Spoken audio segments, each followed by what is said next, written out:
કમોસમી વરસાદને કારણે દક્ષિણ ગુજરાતમાં ખેડૂતોને મોટું નુકસાન થયું છે.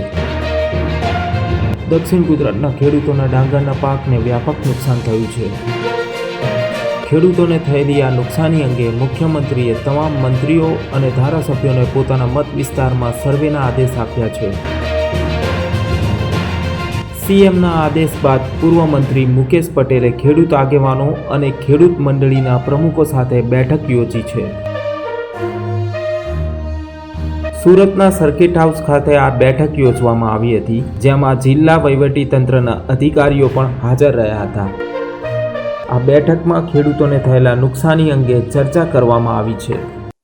સમગ્ર ગુજરાતની અંદર આપણે જોઈએ છે કમોસમી વરસાદ છેલ્લા 4 દિવસથી વરસી રહ્યો છે અને એ વરસાદ વરસવાથી જે ચોમાસામાં વરસાદ પડે એના કરતાં પણ ખૂબ વધારે પ્રમાણમાં વરસાદ અલગ અલગ તમામ જિલ્લાઓની અંદર વરસી રહ્યો છે.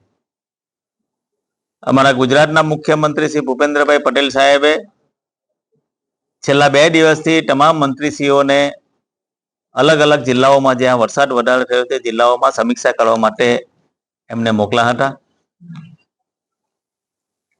આ વરસાદ વરસવાના કારણે સમગ્ર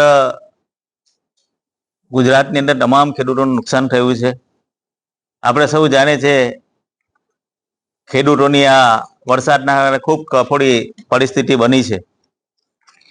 ખાસ કરીને સુરત જિલ્લાની વાત કરું તો સુરત જિલ્લા અને દક્ષિણ ગુજરાતની અંદર પણ ખૂબ મોટા પ્રમાણની અંદર ડાંગર અને શેરડીનો પાક પકવે છે. આપણે જોયું છે કે તમામ મારા મંત્રીના તમામ ગોડાઉનો પણ ગત વર્ષે પણ ફૂલ થઈ ગયા હતા. આ વર્ષે પણ ગોડાઉનમાં માલ લેવાનું ચાલુ હતું, પણ તે દરમિયાન ખેડૂતોનો મોંમાં આવેલો પાક આ વરસાદના કારણે આ છીનવાઈ ગયો.